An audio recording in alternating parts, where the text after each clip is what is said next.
नमस्कार, मैं सुनीता कथा मंथन में आप सबका स्वागत करती हूँ। कथा मंथन में आज सुनिए स्वर्णलता का 25वां अध्याय। स्वर्णलता से संबंधित आपको सारे पार्ट्स हमारे ब्लॉग में मिल जाएंगे, जिसका लिंक मैं आपको डिस्क्रिप्शन बॉक्स में दे दूँगी।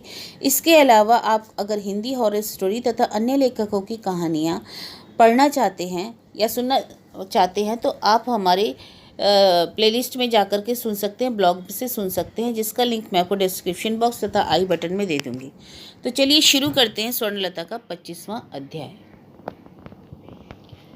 बदलना लेकिन विचित्र क्या है, पृथ्वी का खेल ही तो यही है। अंबिका बदलता नहीं, यही अस्वाभाविक होता। बदलते तो सिर्फ कम अकल लोग नहीं है। अकल के पहिए के अभाव में वे एक ही जगह खड़े रहते हैं। सुबाला उन्हीं के दल की है, इसलिए वह सुखी है। सुबाला के सिक को कोई कभी छीन नहीं सकता। सुबाला को यदि कोई दुस्सह शौक हो तो वह रोकर कहेगी भगवान ने लिया, इसलिए सुबाला सुखी ही होगी।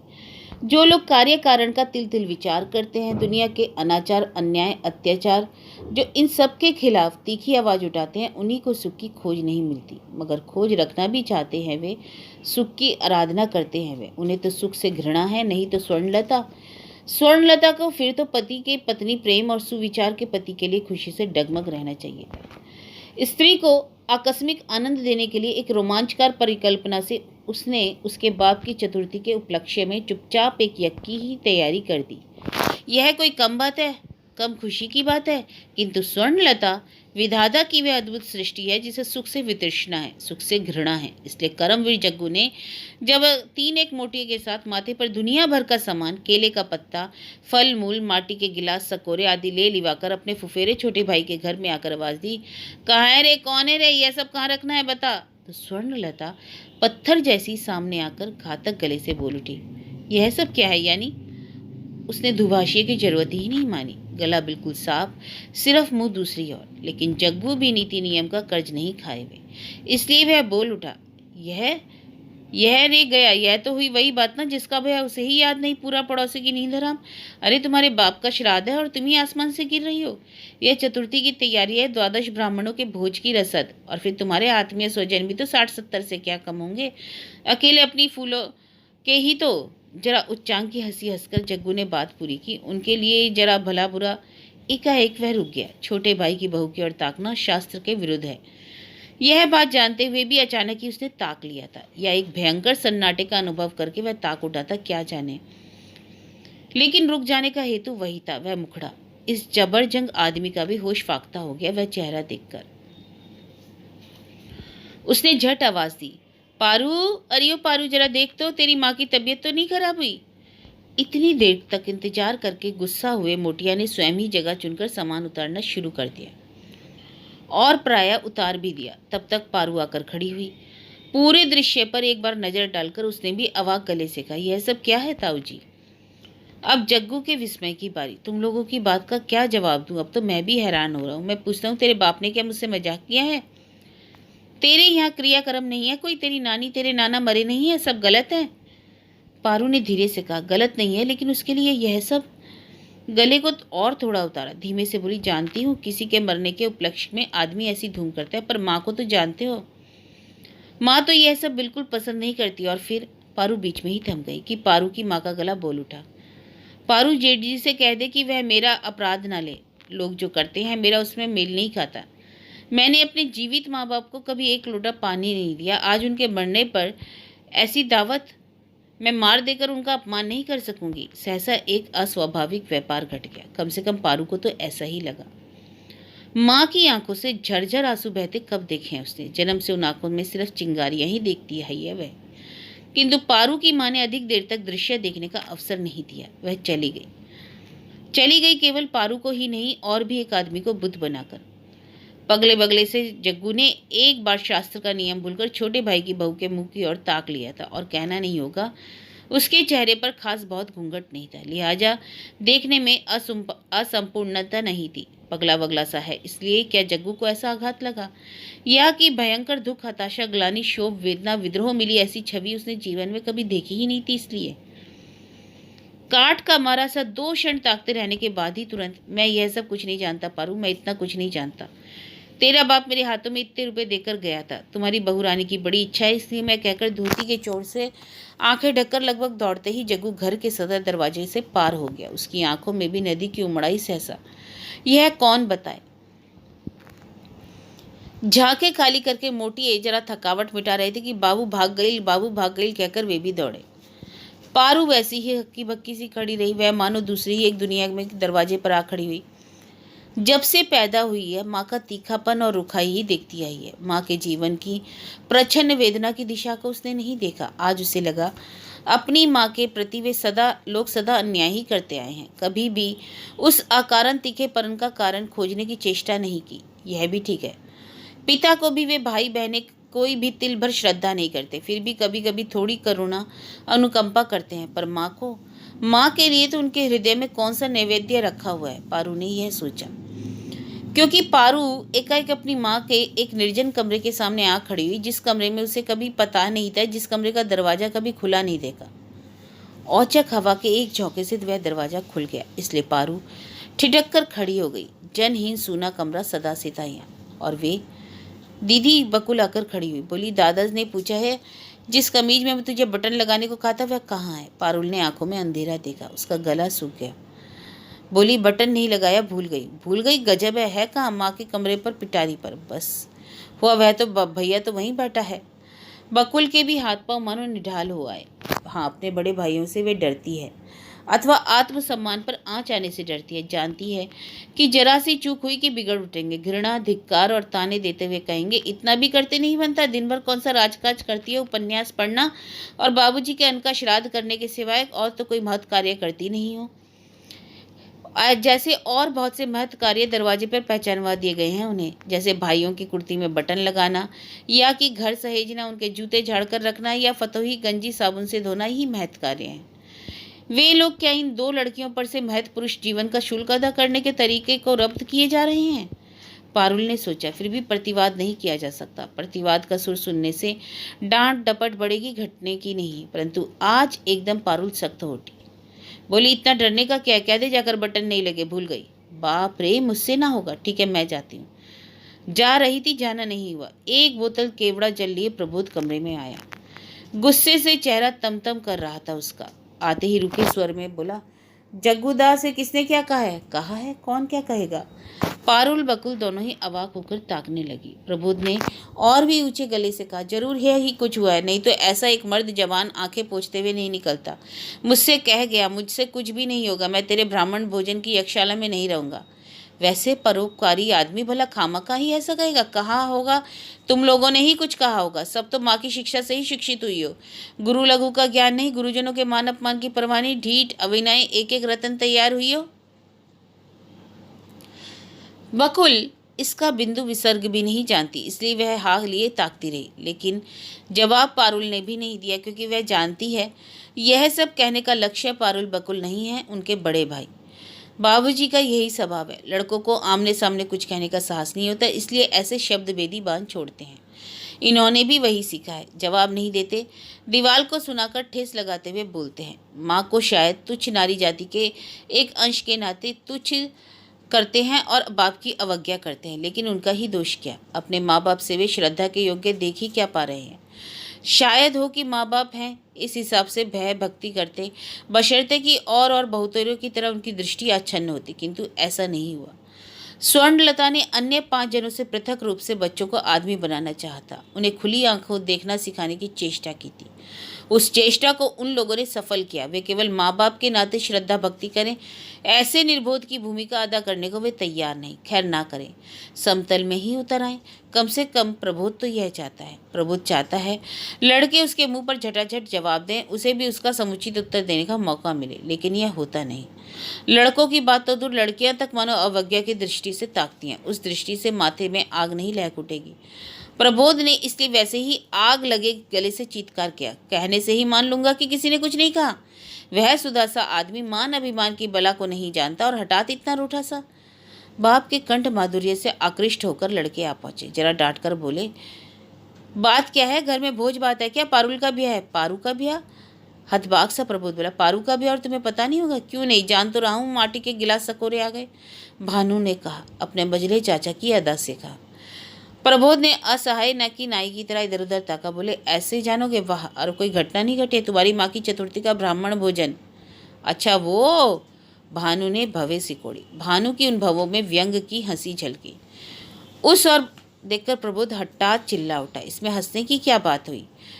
जो तुम लोगों के घर में प्राणपात हो रही हो, इस संसार में उसका कोई नहीं पावना नहीं है क्या? भानु क्या जवाब देता कौन जाने। अचानक कौन से कमरे से निकल आई उसकी माँ बड़े ही शांत और स्थिर गले से बोली, तुम लोगों को कि इस संसार में मेरा जो प्राप्य पावना है तो वह चुक रहा है। बहुत धन्यवाद की चुकाने की बात तुम्हें याद आई, परंतु उसमें मेरी रुचि नहीं। मैं यही जताने के लिए आ गई। इस तैयारी की कोई ज़रूरत नहीं किया जाएगा, कुछ भी नहीं किया जाएगा।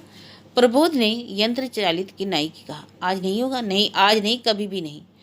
प्रबोध यदि इस पर ना बिगड़ उठे तो किस बात पर बिगड़े? सो नाराज होकर ही बोला, नहीं होगा कहने से ही नहीं होगा। मैं दुनिया भर के लोगों को न्योता दे आया। न्योता लाए? स्वर्णलता ने स्तब्ध होकर ताका। प्रबोध डरा नहीं, ऐसी स्तब्धता उसने बहुत देखी है। वह बोला, न्योता हो तो हो आया। विराज बोलिए, वह सबसे पहले आएगी। उस घर के लोग कुछ देर से आएंगे, क्योंकि छोड़ो, कारण नहीं सुनना चाहती। लोग बाग आएंगे तो ठीक ही है, तुम लोग हो, मैं कहीं और चली जाऊंगी। तुम कहीं और चली जाओगी? प्रबोध से रहा नहीं गया, खिजलाकर बोल उठा, बाप का श्राद्ध फिर मैं ही करूंगा। स्वर्ण सहसा पलट कर खड़ी हो गई, कतार स्वर में बोली, तुम अब मुझे छुट्टी दो। बुरी बात अब मुझसे मत बुलवाओ, मुझसे अब सहा नहीं जाता। वह तेजी से चली जा रही थी। ठीक उसी समय दाई ने आकर खबर दी, बाबूजी की बहन के यहाँ से अंबिका बाबू या कौन तो आए हैं, कह देने को कहा है। उसके बाद स्वर्णलता, किंतु स्वर्णलता ऐसी है ही क्या? उसकी रोज की दिनचर्या ऐसी बंधी बधाई वही में होगी और एक एक पन्ने खोलकर देखने को मिलेगी। एक अनबंधी बही के बिखरे बिखरे पन्नों से तो स्वर्णलता को देखना। स्वर्णलता ने जब स्वयं ही उस बही से शुरू की तरफ के पन्नों को टटोल टटोल कर खोजा था, तभी क्या सब पता चला था? और कहा, केवल सिर कूट कर मरने के दिन ही सीधे सादे दिन सादी स्याही से लिखे हुए कब मानो हवा लगने से पूछ गए। बाकी पन्ने अनावश्यक होने के कारण झर गए, सिर कुटने के वे दिन ही गाड़ी स्याही में लिखकर। परंतु मुसीबत यह है कि स्वर्णलता किस बात से सिर कूटती है समझना मुश्किल है। किसी से मिलती नहीं तो जेल की सजा भोगा हुआ आसामी जाने कब किसी जरा से परिचय का सूत्र पकड़कर उससे भेंट करने के अरमान लिए उसके दरवाजे पर आया है। यह देख उसके पति पुत्र उसे दरवाजे से ही लौटा दिया था, इसके लिए वह सिर कूटती? बोली, हे ईश्वर, इस अपमान ने मुझे और कितने दिन रखोगे? अब छुट्टी दो, छुटकारा दो। लेकिन सत्य की ओर से और कहा जाए तो अपमानित यदि कोई हुआ था तो स्वर्णलता का पति पुत्र ही हुआ था। वे साधारण संसारी जीव हैं, इसलिए जेल की सजा काटे हुए एक आदमी के लिए सहसा हृदय का द्वार खोल नहीं दे सकते, इसलिए घर का दरवाजा नहीं खोला। उन लोगों ने जिरह करके पूछा, क्या जरूरत है, किसे चाहते हो, कब जेल से छूट कर आए? स्वर्णलता से बहुत ही जरूरी काम ना हो तो इतनी दूर आने की क्या पड़ी, आदि इत्यादि। घर के मालिक की हैसियत से ही प्रबोध पूछ रहा था, लेकिन भानु वो भी खड़ा था। घर के मालिक को घर की सुरक्षा, परिवार की इज्जत, यह सब देखना तो होगा ना।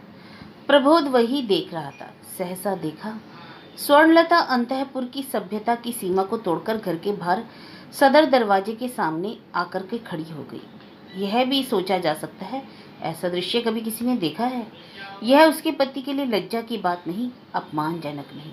इस पर प्रबोध ने जब तमतमाए चेहरे से कहा, तुम बाहर निकल आई, मतलब भानु अपनी माँ के अंदर जाने को कहो। तब स्वर्णलता, तुमने तो पति की और ताकत तक नहीं, और कह उठी, अरे अंबिका देवर जी, तुम यहाँ, भागो भागो, यह तो भूतों का घर है।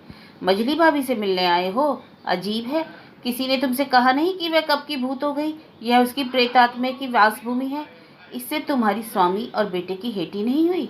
ने कहा ही हो, बाबूजी आप नाहक की नाराज हो रहे हैं। मैंने ऐसा वैसा कुछ तो नहीं किया, जो सदा का स्वभाव है वही किया है। दूसरों को बेआबरू करना, बड़ों का अपमान करना, यही तो उनका स्वभाव है, इसी से उन्हें खुशी होती है, तो उसमें अन्याय की बात नहीं कही।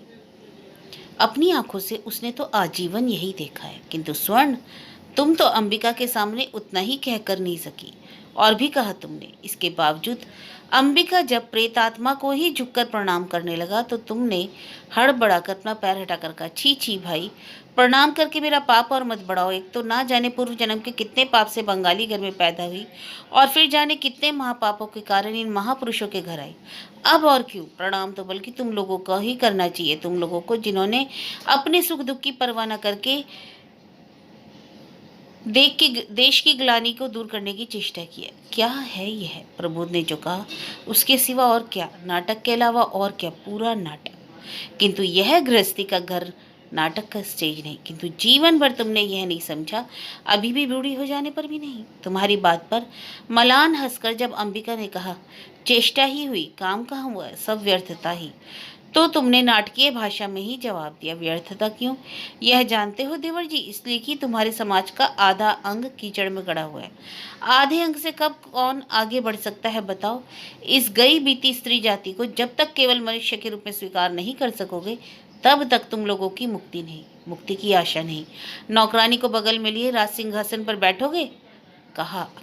जरा देर को नहीं सोचा कि रास्ते के किनारे खड़ी होकर यह नाटक करने में तुम्हारे पति और बेटी की कितनी हेठी हुई।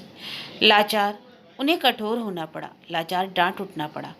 पागलपन करने की जगह नहीं मिली और पागलपन के उस दर्शक को भी कटु गले से कहना पड़ा, आप भी तो खूब हैं साहब, भले आदमी के घर मान इज्जत का ख्याल नहीं, देख नहीं रहे हैं एक दिमाग खराब स्त्री घर से छिटक कर आ पड़ी है। इसके बाद भी कोई खड़ा नहीं रह सकता। कम से कम अंबिका जैसा शांत सभ्य मार्जित रुचि का आदमी तो हरगिज नहीं। सिर झुकाकर वह चला गया। फिर भी स्वर्णलता, तुम हंसकर बोल उठी थी, ठीक हुआ, कैसा सबक मिला। भूत के घर आने का मजा मिल गया ना। सोचा नहीं कि इसके बाद भी तुम्हें अपने पति पुत्र के सामने मुंह दिखाना है, पीछे की उसी चौखट को पार करके फिर अंदर जाना है। परंतु अंदर जाना ही है तो क्या? स्वर्णलता के शरीर में लाश शर्म है। कितनी ही बार तो वह घर से बाहर निकल पड़ी, फिर आ नहीं गई क्या? आई है, फिर आई है, फिर वही डांट। मर्म से मरी सी होकर वह चुप नहीं हो गई, उस दिन भी नहीं। प्रबोध, जब गरज उठा भानु ने, जब धिक्कार के उपयुक्त भाषा खोज कर नहीं पाकर यह चेष्टा की कि केवल घृणा की दृष्टि से देखकर दग्ध किया जा सकता है या नहीं, तो स्वर्णलता कभी विचलित ना होकर सहज ही बोल उठी, ताज्जुब है, इससे तुम्हारे मुंह पर कालिक पोतने का क्या हुआ? मुंह तो उज्जवल ही हुआ, बल्कि पागल ने पागल जैसा ही आचरण किया। चुक बुक गया, तुम्हारे कहने की मर्यादा रखी और तुम कह रहे हो तुम्हारे मुंह कालिक पोती। उस दिन स्वर्णलता के बड़े लड़के ने ही मजले सजले से ने भी घृणा से मुंह फेर लिया था। आंखों से चिंगारी बरसाते हुए कहा था, खूब, माँ को शौक हुआ है। इस पर उन्हें ममता नहीं आई। एक केवल छोटे लड़के सुबल की ही समझ नहीं आई, वह सदा का मुँह चोर है, पता नहीं उसने कहाँ से यह स्वभाव पाया।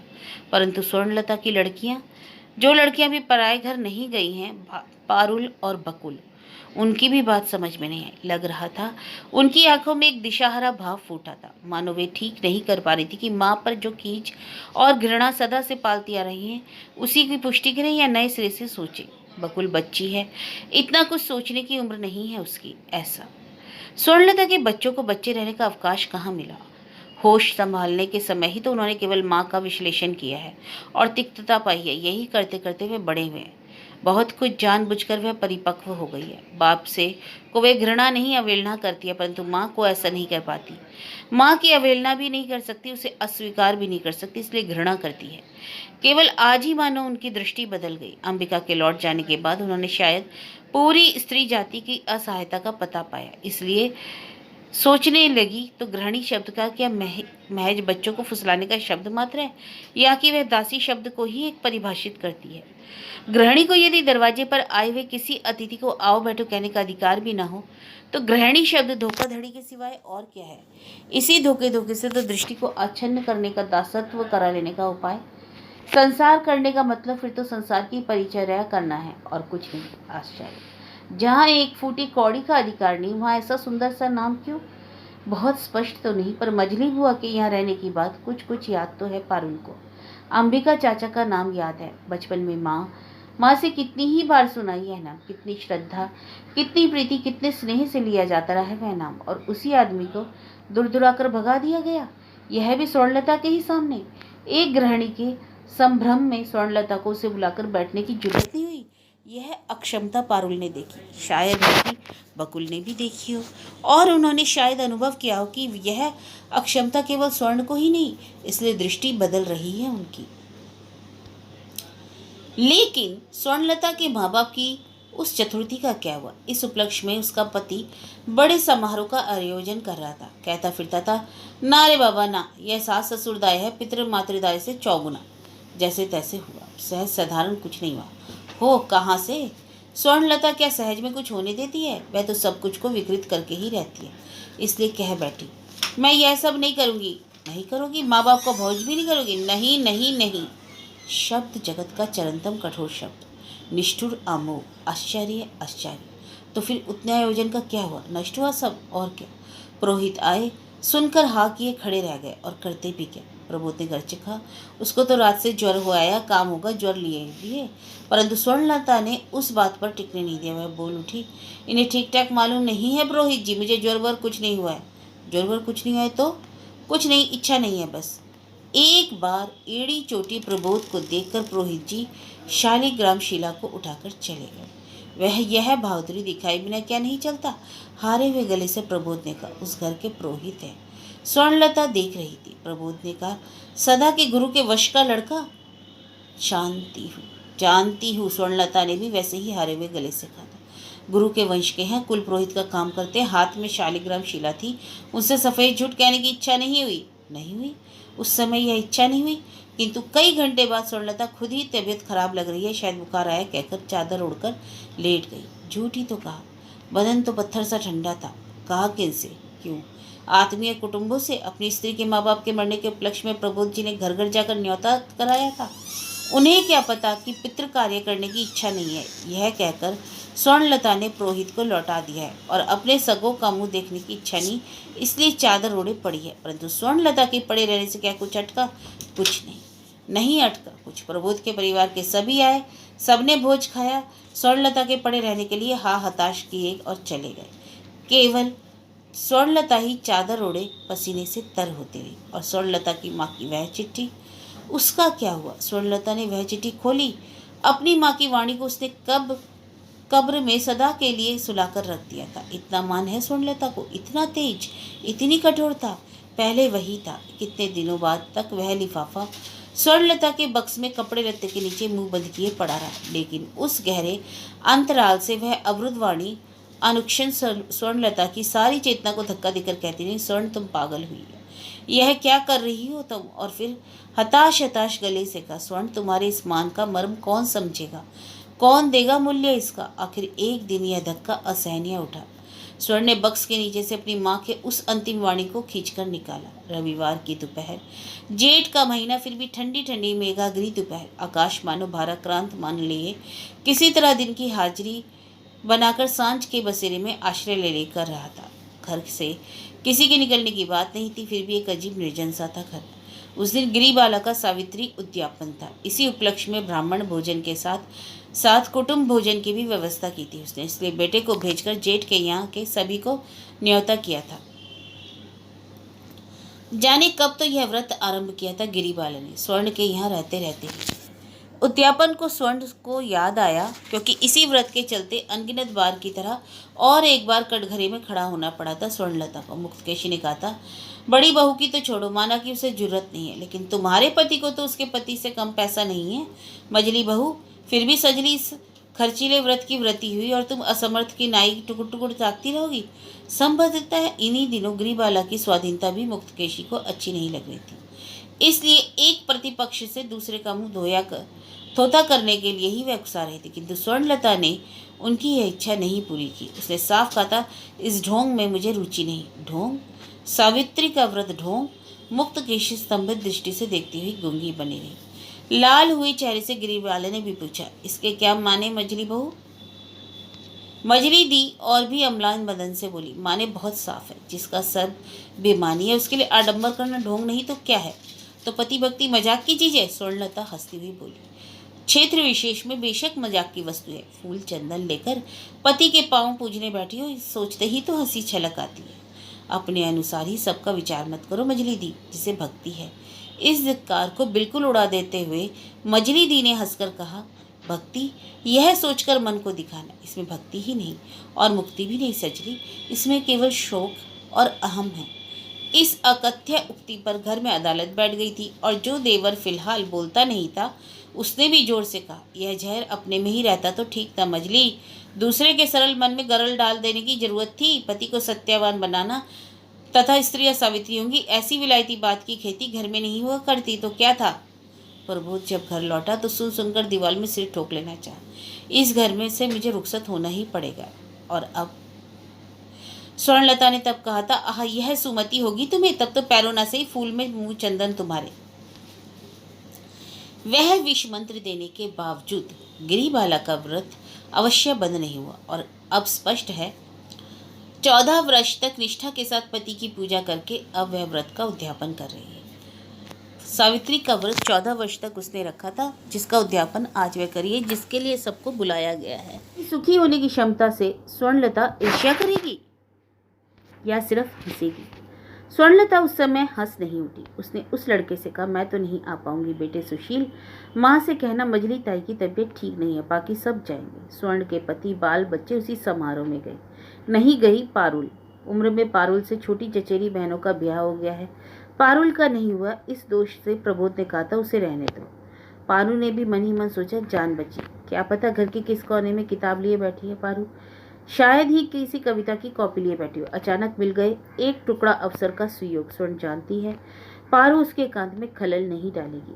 उस समय स्वर्ण ने सोचा था कि इन सबके चले जाने के बाद मैं माँ की चिट्ठी खोलूंगी। नहीं सोचा था। काफी हलचल होने के बाद एकाएक घर में सन्नाटा हो जाने से मन उसका बड़ा उचाट सा हो गया और तभी उसके जी में आया था, मैं क्या संजली के सुखी होने की क्षमता से ईर्ष्या कर रही हूँ? नहीं तो आज ही मन में मेरा ऐसा क्यों आ रहा है कि सारा जीवन मैंने किया क्या है, जी जान से अविश्रांत एक लड़ाई लड़ते रहने के सिवाय और तो कुछ नजर नहीं आता। कहीं जरा सी सुशीतल चाह मिली क्या? कहीं बूंद भर प्यास को पानी मिला था? यह तो स्वर्ण भूले ही जा रही थी। वह देख पा रही थी कि पल पल वह हमले से बच रही है, फिर भी आगे बढ़ने की चेष्टा में अपने को छिन्न भिन्न कर रही है। अपने ऊपर करुणा और ममता से उसकी आंखों में आंसू आ गए। भीतर मानो उसका हाहाकार कर उठा और तभी उसके मन में आया, आज मैं देखूंगी ईश्वर ने मुझे अंतिम उपहार क्या दिया है। लिफाफे को फाड़ते हुए हाथ कांपने लगे और कलेजे में कष्ट होने लगा, जैसे उसे फाड़ते ही कुछ बड़ी सी चीज खो गई उसकी। कौन सी चीज? उसकी परम आशा, या कि उस लिफाफे में उसकी माँ अभी भी जीवित है, उसे खोलते ही वे अंतिम सांस लेंगी। ऐसे ही एक कष्ट में स्वर्ण ने लिफाफे को खोला और उसके बाद ही पानी के पर्दे ने मानो विश्व चराचर से को ढक दिया। काले अक्षरों की पंक्तियां धुंधली हो आई और उसके साथ उसका अपना हाथ भी धुंधला हो गया। पर्दा गिर जाने से के पहले सिर्फ एक शब्द कौंध गया, वही शब्द माथे में गूंजने लगा, कल्याणी स्वर्ण। कल्याणी से सुवर्ण, यानी स्वर्ण की माँ ने यह नाम याद रखा। तो आज भी कोई स्वर्ण नाम से उसे पुकारती है? नहीं नहीं, कभी नहीं पुकारा, अब कभी नहीं पुकारेगी। केवल नाम को याद रखा था, लेकिन इस याद रखने का भी प्रमाण नहीं किया। पानी के पर्दे को पहुंचने की याद नहीं उसे। जब तक वह पानी हवा में सूख गया, शायद ज्यादा ही सूख गया, तब तक उस संबोधन के बाद की बातें उसकी आंखों में आई। स्वर्ण बहुत दिन पहले का मरा हुआ आदमी चिता के नीचे से उठाकर जैसे बोलने लगा हो। स्वर्ण को ऐसा एहसास हो रहा था कि जैसे उसकी माँ उसकी पत्र से बोल रही है। यह देखकर जैसा आश्चर्य होता है, शायद वैसा ही आश्चर्य लगा। और तुम जरूरी सोच रही हो, अब क्यों, क्या जरूरत थी? बात सही है, मैं भी वही सोच रही हूँ। आज ही नहीं, बहुत दिनों से ही सोच रही हूँ। जिस दिन तुम्हें भाग्य के हाथों सौंप कर चली आई, उसी दिन से यह पत्र लिखने की सोचती हूँ, लेकिन दुविधा में थी। सोचा अब क्यों, मैं तो अब उसके किसी काम नहीं आने की।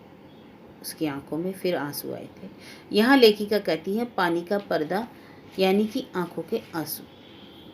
माँ वही तो परम उपकार होता। तुम्हारे हाथ के अक्षर, तुम्हारा स्नेह संबोधन स्वर्ण नाम से एक बार पुकार लेती तो स्वर्ण के जीवन की गति न बदल देती। फिर भी सदा इच्छा होती थी कि, अब आगे का पत्र है, फिर भी सदा इच्छा होती थी कि तुम्हें एक पत्र लिखूं, लेकिन नहीं लिख सकी। क्यों नहीं लिख सकी, नहीं समझ आता। नहीं लिख सकी, केवल लज्जा। तुम्हारे निकट मुझे अपरिसीम लज्जा है। तुम्हारे आगे मेरे अपराध की सीमा नहीं, उस अपराध की क्षमा नहीं। जीवन के अंतिम छोर पर आकर मन से जो समझौता कर रही हूँ, उसी से आज इस सत्य पर पहुंच रही हूँ। तुरंत उस तरह से निष्ठुर भाग्य के हाथों छोड़ आना मेरा उचित नहीं हुआ था। शायद तुम्हारे लिए मुझे कुछ करने को था, तो भी ईश्वर की दया से तुम शायद अच्छी ही हो। तुम्हारे छोटे भैया से मालूम हुआ तुम्हारे कई बाल बच्चे हैं और खा पीकर सब सुख से ही। फिर भी ऐसा आश्चर्य सदा ही मुझे लगता रहा, तुम शायद सुखी नहीं हो। स्वर्ण ने सोचा, क्या मां अंतर्यामी है? तुम्हारी स्वर्ण सचमुच ही दुखी है, सदा दुखी। यह अजीब चिंता शायद मात्र हृदय का चीर रहस्य है। गर्चे मात्र हृदय का गौरव करना मुझे नहीं सुहाता, किंतु स्वर्ण सोचती हूँ, तुम क्या मेरी चिट्ठी की भाषा समझ रही हो? नहीं जानती तुम्हारा जीवन किस रास्ते में प्रवाहित हो रहा है। नहीं जानती उस जीवन में तुम्हें शिक्षा दीक्षा का कोई सुयोग मिला या नहीं। आज तुम भी मेरी अपरिचित हो और मैं भी तुम्हारी अपरिचित। सच है क्या? सच ही क्या हम अपरिचित हैं? फिर भी सर्वदा ऐसा क्यों लग रहा है? स्वर्ण टूट नहीं गई है, स्वर्ण नहीं टूट सकती। सारी प्रतिकूल परिस्थितियों से लड़ती हुई वह आगे बढ़ सकेगी। तुम्हें वह अंकुर था जो कुछ दिन तुम्हें देखने का सुयोग मिला। इससे मेरी यही धारणा है। इसी से लगता है तुम अपनी इस हृदयहीन माँ को बहुत कुछ समझ सकोगी। हो सकता है लगातार धिक्कार देने के बदले कभी प्यार से सोचती होंगी। एक दिन घर गृहस्थी पर आस्था खोकर चली आई थी। तुम जानती हो वह तूफान तुम्हारे लिए ही आया। अधिक विस्तार से वह सब लिखना नहीं चाहती, लेकिन दीर्घ दिन संसार से दूर रहकर मनुष्य का विश्लेषण करते करते यह समझा है, इस संसार में जिन्हें अन्यायकारी के रूप में चिन्हित किया जाता है, उनमें से सभी दंड के योग्य नहीं। वे जो कुछ करते हैं सब दुष्ट बुद्धि लेकर ही नहीं करते, अधिकतर बिना समझे करते हैं। उनसे अघटित घटाने का कारण उनकी बुद्धिहीनता है, इसलिए वे क्रोध करने योग्य भी नहीं। बहुत तो वे खींच और दया के पात्र हैं, किंतु उस बुद्धिहीनता के साथ जब किसी जीवन मरण के प्रश्न का संघर्ष होता है तो दिमाग को दुरुस्त रखकर विचार करना सहज नहीं होता। और मैं यह भी जानती हूँ, मेरे लिए सिवाय और कुछ संभव नहीं। तुम्हारे पिता और भाई लोगों ने मुझे लौटा ले आने की बहुत तेरी चेष्टा की। पत्र से काम नहीं बना तो काशी आकर आग्रह अनुरोध धिक्कार भी कर गए, लेकिन जिसे त्याग कर आई उसे अब हाथ से उठाया नहीं जा सकता। छोड़ आई गृहस्थी से फिर से मेल मिलाना असंभव था। तुम्हें शायद पता हो, तुम्हारे नाना जी तब काशीवासी थे। उनसे संस्कृत पढ़कर उस समय के बहुतेरे काशीवासी पंडितों से अध्ययन करके मैंने खोज की, हिंदू विवाह का मूल तात्पर्य क्या है, मूल लक्ष्य क्या है। यह बंधन वास्तव में जन्म जन्मांतर का है या नहीं। परंतु जब भी यह प्रश्न उठाया, इस बंधन की दृढ़ता पुरुष और नारी के लिए समान क्यों नहीं? पुरुषों के लिए विवाह महज एक घटना है, पर नारियों के लिए सदा अलग्य क्यों है? तो इसका सदुत्तर नहीं पाया, बल्कि इस प्रश्न के अपराध से अनेक स्नेहशील पंडितों का स्नेह खो बैठी और धीरे धीरे समझा, इसका उत्तर पुरुष तो नहीं दे सकते, शायद भविष्य देगा। क्योंकि किसी संपत्ति के भोग दखल वाले व्यक्ति स्वेच्छा से दान पत्र नहीं लिखते। स्त्रियां जिन अधिकारों से वंचित है वह अधिकार स्त्री जाति को ही अर्जित करना होगा, लेकिन इसके लिए धैर्य की जरूरत है। यही सार बात है। धीरज के बिना कोई भी कार्य सफल नहीं होता। इस बात को समझने में मेरा पूरा जीवन लग गया और यह अनुभव हुआ कि यह बात कह जाने की आवश्यकता है, परंतु इस पर कान कौन दे। तुम्हारे कहने को जी चाहा, संकोच और कुंठा से चुप रही, और फिर यह भी भय था कि मेरा पत्र तुम्हारे गृहस्थ जीवन में अशांति लाएगा। इसलिए मैंने यह निर्देश दिया कि यह पत्र तुम्हें मेरे मरने के बाद दिया जाए। शायद हो कि उस समय तुम्हारे पति का संसार तुम्हारी इस संसार त्यागिनी माँ का कुछ सदैचित से विचार करे। शायद यह सोचे कि उसमें अब कौन सी क्षति की संभावना है। तुम्हें इतना कुछ लिख रही हूँ क्योंकि बुद्धि और युक्ति से समझ रही हूँ। तुम अब एक वयस्क का गृहिणी हो, किंतु बिटिया स्वर्ण, तुझे जब देखने की कोशिश करती हूँ तो छोटी सी ही बच्ची के सिवाय कुछ और नहीं देख पाती। पहनावे में घाघरा, माथे के बालों की चोटी गुथी, हाथ में कॉपी किताब स्लेट, स्कूल जाने वाली एक बालिका।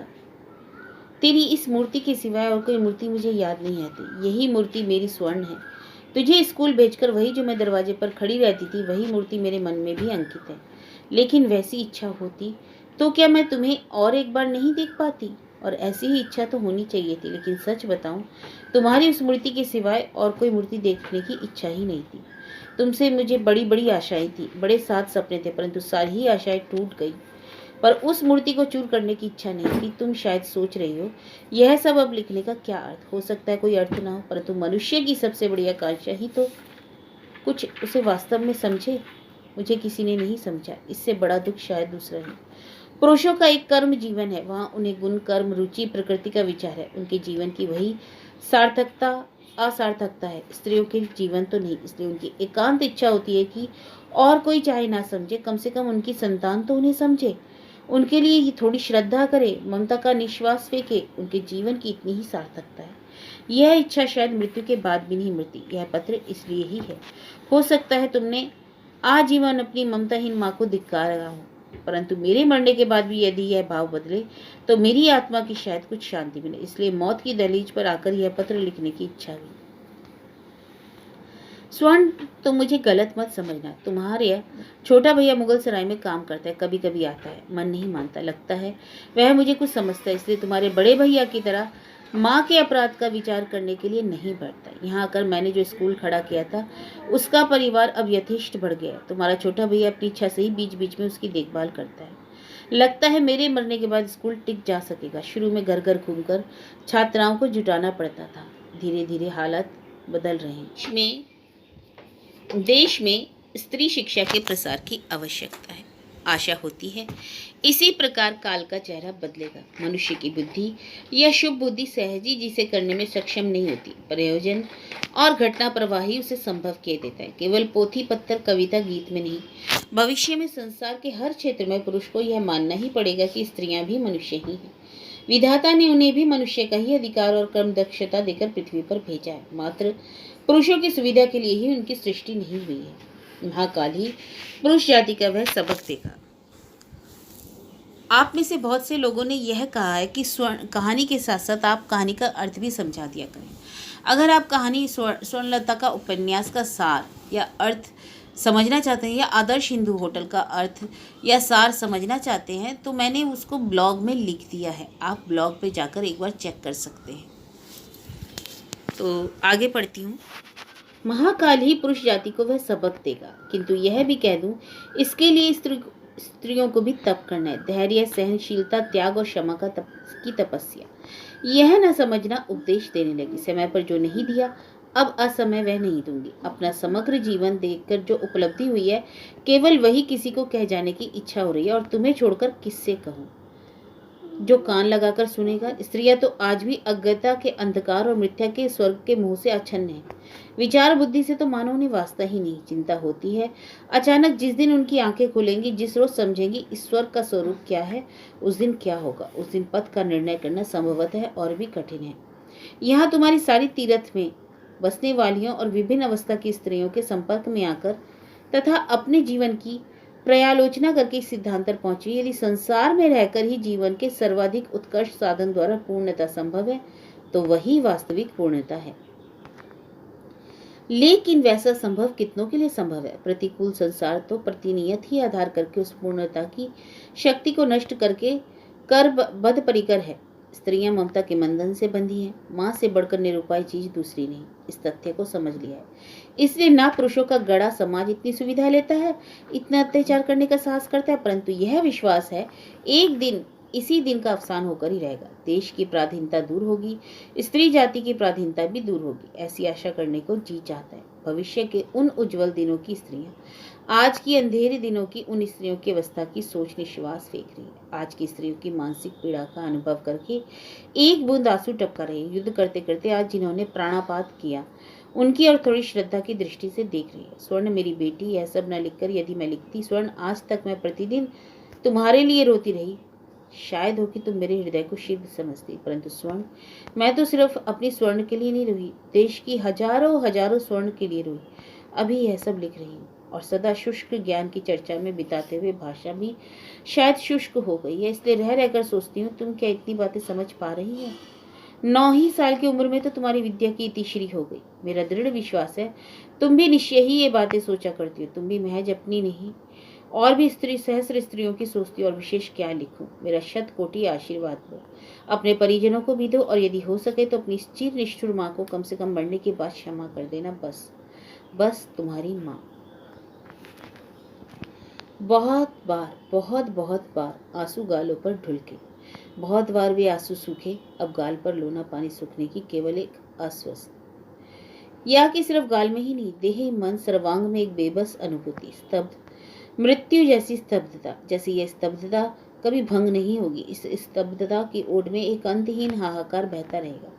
स्वर्ण की माँ स्वर्ण को जना गई, स्वर्ण को जानकर नहीं गई। स्वर्ण की माँ संदेह कर गई कि स्वर्ण इन बातों को सोचती है या नहीं। स्वर्ण की माँ केवल आशा कर गई कि स्वर्ण हजारों स्त्रियों के बारे में सोचती है और कुछ नहीं, और कुछ करने को नहीं।